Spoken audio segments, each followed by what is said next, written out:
El 9 de diciembre se cumple el bicentenario de la batalla de Ayacucho en 1824, la última batalla por la emancipación americana. Participaron en esa batalla 80 granaderos argentinos, entre ellos estuvo Estoquio Frías, también citado como Eustaquio Frías, un militar nacido en Cachi, Salta. Conoció el regimiento de granaderos a caballo en 1814 y en la época en que su creador, el general don José de San Martín, fue jefe del Ejército del Norte y prometió que iba a pertenecer al mismo. Cuando su familia se mudó a San Juan, se incorporó como soldado a los granaderos en marzo de 1816 por intercesión del comandante Mariano Necochea, que había conocido a su padre durante las campañas al Alto Perú. Nos conectamos ahora con el doctor Luis Horacio Giannicelli, abogado, historiador, investigador, docente, presidente del Instituto Belgraniano de Tucumán y miembro del número académico del Instituto Nacional Belgraniano. Doctor Luis, ¿cómo está? Muy buenos días. Carolina te saluda. ¿Qué tal, Carolina? Feliz domingo para usted y para todos los amigos que nos acompañan Muchas gracias, en muchas este gracias. ejercicio de memoria, ¿eh? Sí, sí, sí. Bueno, queríamos un poco que nos cuente sobre esta batalla, ¿no? Bicentenario de la batalla de Ayacucho. Bueno, Ayacucho, como lo acabas de anotar, lo acabas de decir, es la última batalla. Hay otras batallas menores, posteriores, porque tienen que ir rindiendo posiciones realistas, que Ujú. están más mezcladas ya que con la guerra de la independencia, más vinculada a las guerras civiles interiores que se van a desatar después de la independencia, cuando vienen los procesos de organización nacional en cada uno de los países, como en el caso, por ejemplo, en el Alto Perú, actual Bolivia. Ahí van a desplegar al mando de Olañeta, un criollo realista, que va a plantear, digamos, la discusión y el enfrentamiento por ya la propia participación en el poder y en la organización nacional, como lo va a tener Santa Cruz también en Perú. Y sí, efectivamente, es una batalla en donde las fuerzas patrióticas que están al mando de Sucre, que es un general del Estado Mayor del Ejército Bolivariano, nacido en Venezuela, y con un conjunto de ejército mayormente colombiano, conformado también por integrantes del Alto Perú, o sea, la actual Bolivia, y finalmente un remanente que queda del regimiento de granaderos a caballo de los Andes, nuestro regimiento, que están entre los 80 y 100 soldados. No está muy bien determinado este número, pero son en realidad dos escuadrones que quedan del regimiento de granaderos a caballo que había llegado con San Martín Ajá. en 1821, cuando San Martín desembarca en el Callao y declara la independencia de Perú al tomar Lima, ¿no? Desde ese momento estaban ahí los eh, granaderos. Eustoquio, que es Sí, como corresponde, aunque le dicen Eustaquio, como bien también ha señalado, sí. Eustaquio Frías, es un salteño nacido en Cachi, un salteño cordillerano, que batalló, digamos,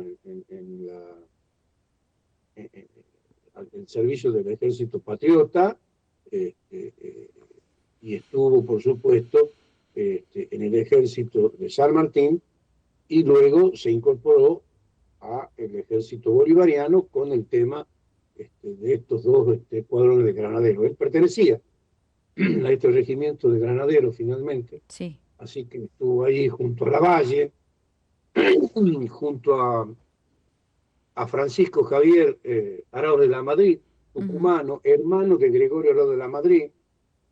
Es decir, había una representación bastante importante. y todos ellos bajo la coordinación y la dirección de Mariano de Necochea, que fue un hombre del Estado Mayor también de San Martín, y muy particularmente con un gran protagonismo en la organización y en la conducción del regimiento de granaderos a caballo, como lo conocemos hoy, que en aquel momento se llamaba Regimiento de Granaderos de los Andes. Ajá.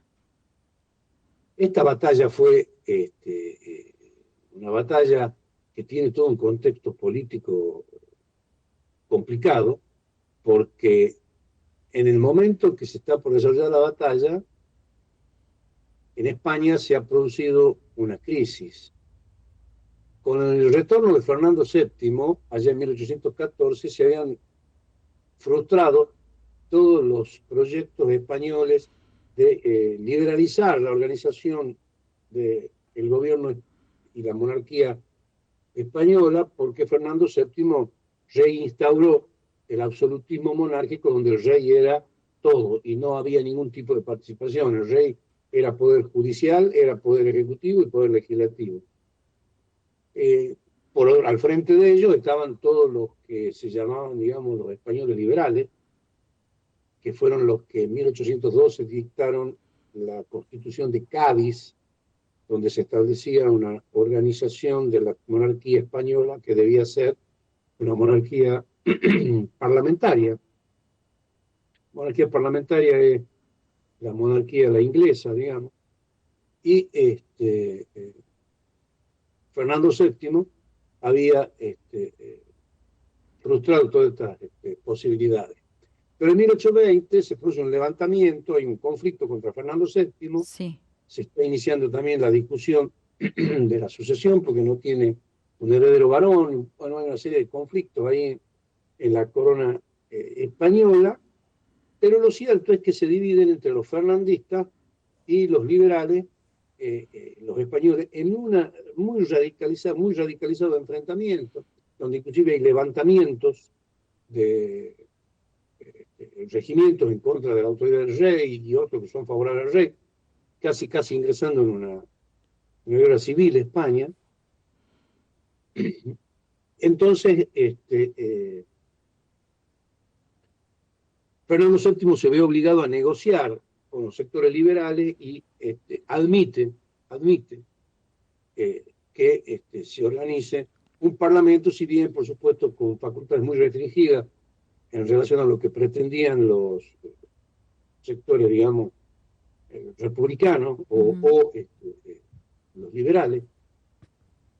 Y resulta que en este año, entre el 1820 y 1823, se produce lo que se llama en España el trienio liberal. Ajá. Ese trienio liberal tiene como característica, como siempre, digamos, para unificar el frente interno hay que buscar un enemigo externo. Entonces, liberales y absolutistas monárquicos españoles reivindican la recuperación de las colonias españolas. Ese problema está en Perú, donde se confronta los realistas leales a Fernando VII y los colonialistas que estaban a favor, digamos, de el proyecto liberal que estoy contando, Sí. que hemos comentado. Y entonces estaban confrontando los propios sectores internos digamos, el sector realista, colonialista, lo que permitió a su vez que Bolívar pudiese maniobrar unificando todas las fuerzas que habían intervenido en los distintos focos que se habían hecho revolucionarios en los distintos países, unificando en la confluencia de un gran ejército que permitió que estuviesen en condiciones de enfrentar lo que era el poder realista en el Perú. Les recuerdo que el Perú fue el núcleo más complejo, más poderoso de el enclave realista en América del Sur, Sí. que es donde generalmente y normalmente se generaron todas las fuerzas y todas las acciones colonialistas tendientes a frustrar los gobiernos revolucionarios independentistas que se iban generando en las ciudades más importantes de los distintos virreinatos. porque no solamente intervino en Perú, sino que tuvo gran injerencia en todas las campañas acá por ejemplo, en el Río de la Plata. No se olvide, por ejemplo, que las batallas de Salta y Tucumán están enfrentándose el ejército de Pío Tristán, que viene directamente desde el virreinato de Lima, el virreinato del Perú.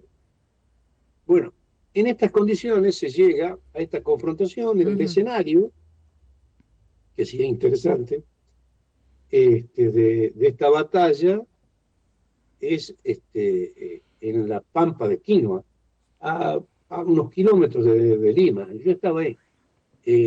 Hay un monolito bastante modesto Ajá. de la batalla de Ayacucho. Es una llanura tipo valle que hay una población muy pequeña que se llama Quinoa. Y ahí ese es el verdadero escenario de Ayacucho. Ayacucho es una provincia y a su vez particularmente la capital de esa provincia. Y entonces el lugar, el escenario concreto de esa batalla es ahí, en ese llano. Ahora ese llano está a 3.400 metros sobre el nivel del mar. Ah, Bien. Hay que caminar ahí, ¿no? sí. Sí. Yo en esa época, cuando fui, además era fumador, que ya gracias a Dios no fumo. Qué bueno. ¿Eh? Qué bueno. Sí, sí, sí, sí. Bueno, pero en esa época, cuando fue esto, Se complicó eh, ahí. lo que era caminar ahí. Yo Claro. me ponía a pensar lo que tuvo que ser, por ejemplo, para esos granaderos, porque todos los granaderos de esto venían del llano y de tierras bajas, que eran los nuestros. Mm, Digamos. Imagine usted los granaderos porteños que están a 3 metros sobre el nivel del mar. De pronto, claro. bueno, y tenían que estar ahí con unos sables que eran enormes, y obviamente desplegándose en, En batalla. en lo que significa y en lo que demandaba en aquel momento de estado físico, digamos, Sí. eh, para ser actual en el término, a los soldados. Que esa fue también, digamos, el genio, por ejemplo, de San Martín cuando cruza los Andes. No era solamente cruzar la montaña, sino que había que llegar al otro lado con estado físico en la tropa, porque del otro lado lo estaba esperando un ejército que estaba fresco, tranquilo y descansado, mientras el ejército de San Martín venía agotado por haber cruzado semejante cordón montañoso con toda la demanda física que tiene. Por eso se estudia mucho la batalla de Chacabuco, incluso hoy, como, además del orden estratégico, como organización logística, que es lo desafiante, ¿no? Ujú. Bueno, y en esta batalla de Ayacucho tiene cosas interesantísimas. Por ejemplo, hemos dicho, ¿no es cierto?, que estaban peleándose los mandos españoles. Estaba por un lado de la Serna, que era el virrey, por otro lado estaba el general Canterac,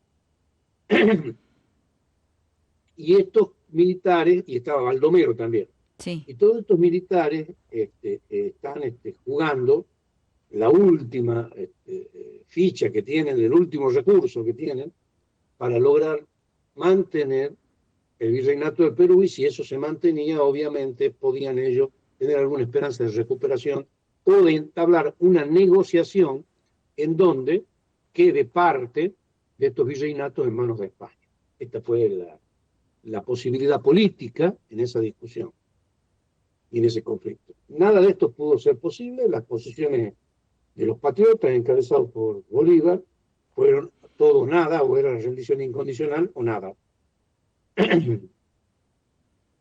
Bueno, la batalla se inició a las 8 de la mañana Ajá. de aquel día 9 de diciembre de 1824, una batalla feroz. Ahí tuvieron casi 1.500 muertos los realistas, Mm, los patriotas 300, pero con 600 heridos, y los realistas además de los 1.300, 1.500 muertos que tuvieron. No está bien precisa esa cifra. Según Baldomero, que es un general español, informa que las bajas fueron cerca de 2.000. y García Camba, que es un historiador, porque es un general auditor de las Fuerzas Armadas Españolas, escribe un libro que es muy interesante, está muy bien documentado, que se llama Memorias para las armas españolas en el Perú. Ajá.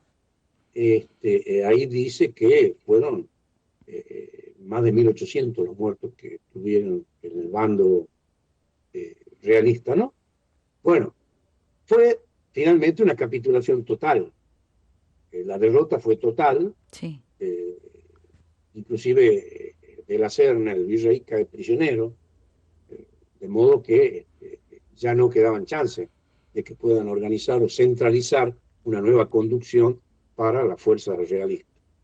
Y ahí fue que quedaron estas patrullas perdidas que yo le contaba al principio, que fueron después generando conflictos menores, pero Claro. ya vinculados, como digo, a las situaciones locales o digamos un reacomodamiento con poder que pretendían los realistas, que bueno, habían sido derrotados en los realistas criollos, ¿no? Que habían sido derrotados en Ayacucho, a la nueva organización. Por ejemplo, uno de esos realistas es Pío Tristán. ¿Se acuerdan del general aquel que vino a Tucumán y a Salta? Ujú. Ese general no era español, él era peruano, de la ciudad de Arequipa, y de una familia de un largo linaje en la sociedad peruana, ¿no? Bueno, él fue luego presidente de la Federación Peruano-Boliviana y fue también el último funcionario de la corona británica que quedó formalmente a cargo del gobierno y que lo entregó a Sucre. Quien firma la entrega del gobierno a Sucre es Pío Tristán. Este, eh, Pío Tristán, después de un político en Perú, va a ser presidente inclusive de Perú, de modo que se abre un nuevo tiempo en América, bastante complejo, que son las guerras eh, civiles, ¿no es cierto?, intestinas para la organización. Claro. Y así como les contaba esta cuestión allá en Perú, recuerden ustedes acá en nuestro propio territorio la guerra civil entre unitarios y federales, ¿verdad? Ujú. De modo que no vienen tiempos de paz, sino que continúan tiempos de guerra, pero guerra intestina por la organización. Nosotros los argentinos tuvimos una guerra de 30 y pico de años, más de 33 años, hasta que en 1853 logramos la primera constitución. Sí. No terminó la guerra ahí, sino que hubo que esperar hasta 1860 para que se incorpore la provincia de Buenos Aires y recién ahí quede este mapa armado, ¿no?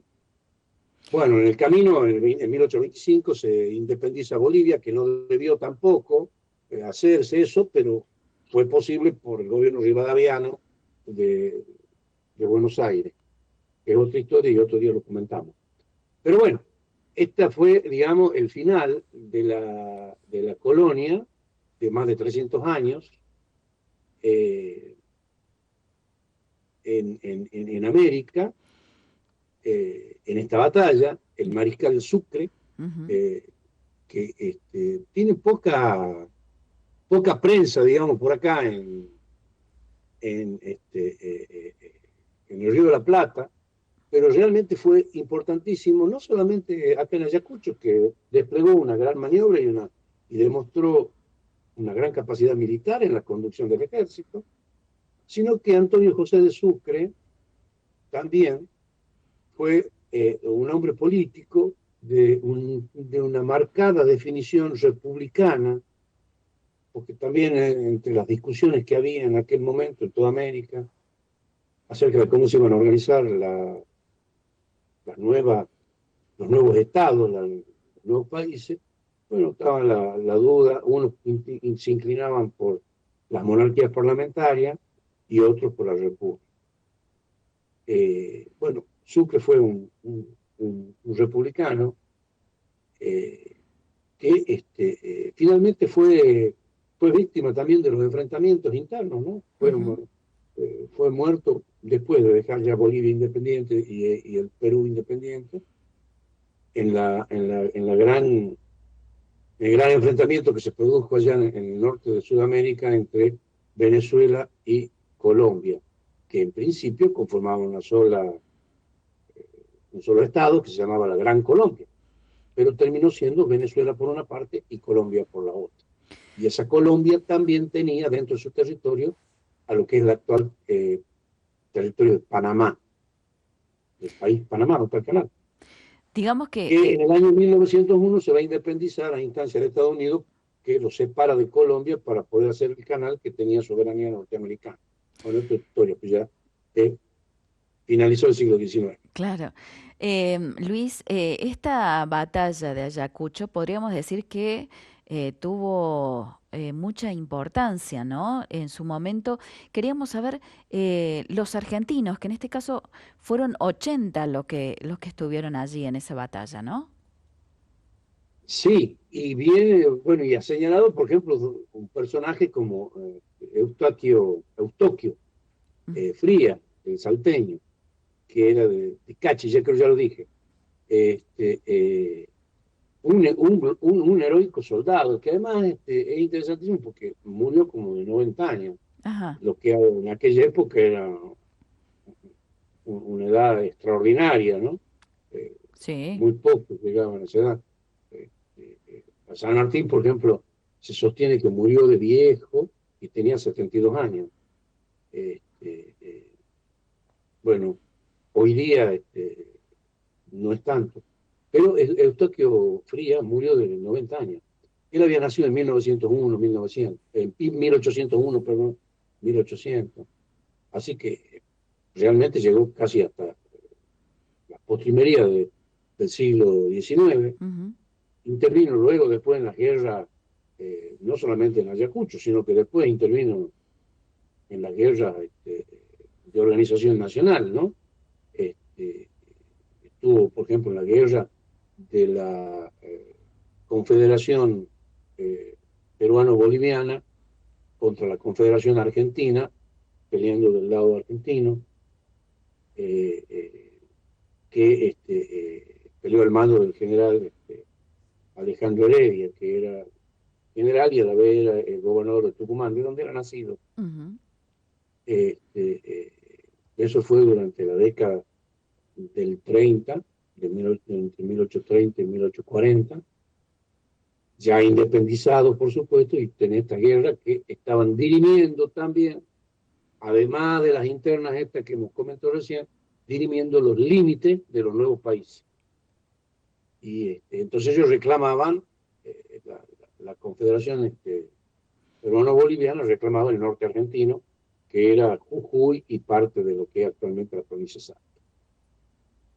Bueno, ahí estuvo Eustoquio Fría, estuvo también, aquí me nombré recién, Francisco Javier Arauz de la Madrid, y usted va a ver que pocos homenajes se le hacen, pero tienen además un componente muy interesante de estos dos personajes, por eso los emparento, porque los dos siempre estuvieron en oposición a la separación de Bolivia, o el Alto Perú, como se llamaba originariamente, de lo que era el Río de la Plata, porque los dos tienen una particularidad, estaban profundamente inspirados o influenciados por el pensamiento belgraniano, que es un mapa que muy poco se lo conoce, pero que inclusive en otra oportunidad voy a tomar la precaución de traerlo para que lo vean, Sí.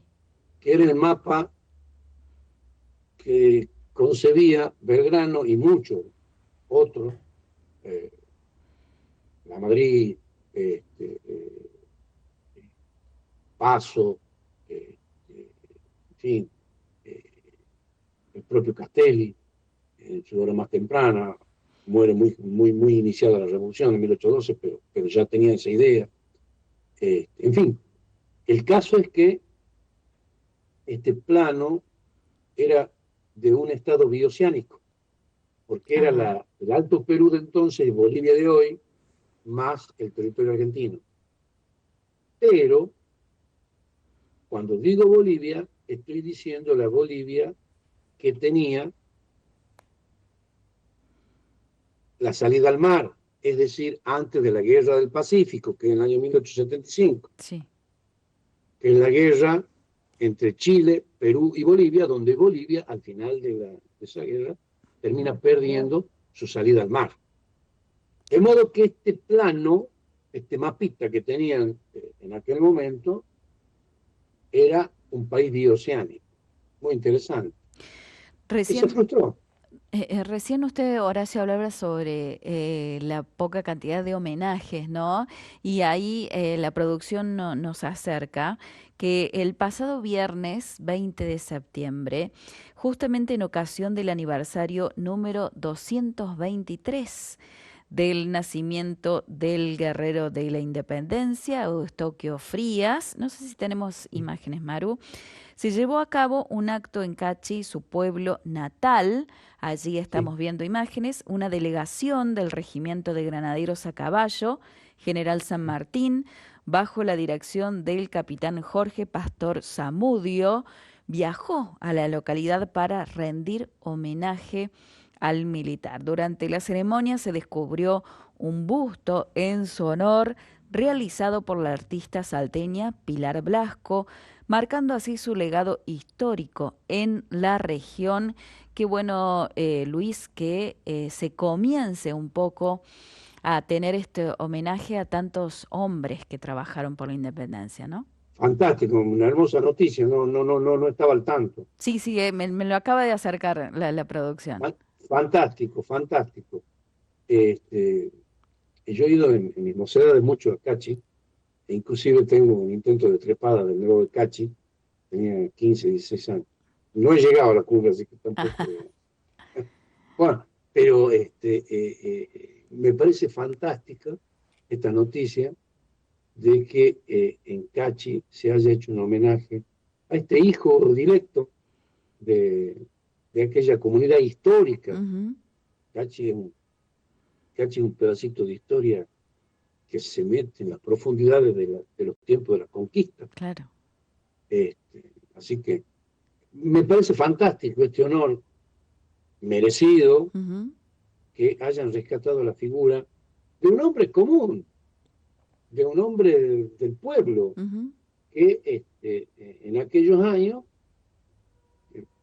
y como hemos dicho, casi todo el siglo XIX, por su longeva vida, ha protagonizado con un compromiso enorme las luchas por la independencia y la organización nacional. Es un hombre protagonista, realmente un patriota, Ujú.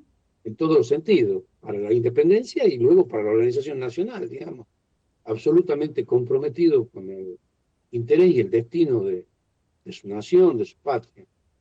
De modo que es bueno recordarlo a estos personas y la verdad que me da una grata noticia. Y no me extraña que viniendo de Salta, que tanto trabajan en la memoria y en la evocación de los días fundacionales de nuestro país, hayan hecho este rescate. Felicitaciones y de ya una gran alegría, una buena noticia. Y seguramente el reconocimiento también a tantos hombres anónimos, ¿no? Que trabajaron por la independencia de nuestro país, que en buena hora que se los reconozca y en su lugarcito, ¿no? En cada lugarcito de diferentes puntos del país, el reconocimiento a tantos hombres y mujeres que hicieron tanto por la independencia, ¿no? Claro, y esto es fantástico. Fíjese una notita de color final. Sí. El regimiento de Granaderos, usted sabe que luego de terminada la campaña de la independencia, fue disuelto. Fue disuelto. Tan es así que cuando llegaron los restos del general San Martín, fueron los 9 granaderos sobrevivientes de aquel tiempo, de la guerra y Ujú. del cruce de los Andes y toda la campaña, al recibir los restos. Y esto fue fuera de protocolo, no se tenía ni siquiera la lista de ellos, y en silencio acompañaron el féretro desde el puerto hasta el destino, digamos, del nuevo eh, monumento que se había preparado en la 9 cátedra de economía. granaderos. 9 Nueve granaderos. granaderos, Mm, 9 granaderos llegaron con sus viejos uniformes a recibir a sus comandantes. qué emoción Interesante. me imagino, ¿no? Así es. El recuerdo para tantos que hicieron por nuestro país, nuestra nación, nuestra independencia. Luis, te agradecemos como siempre. Nos mantenés allí en vilo para saber qué ha pasado con nuestra historia. Así que te lo agradecemos por tu narración, por tu forma de narrarnos la historia que tanto nos atrapa. Así que seguramente estaremos dialogando en algún que otro momento, explicando y conociendo con vos esta historia argentina. Muchas gracias, Luis, ¿eh? Muchas gracias a ustedes. Para mí siempre es un gusto compartir estas mañanas de domingo. Muchas gracias. Un fuerte abrazo. Gracias, un abrazo.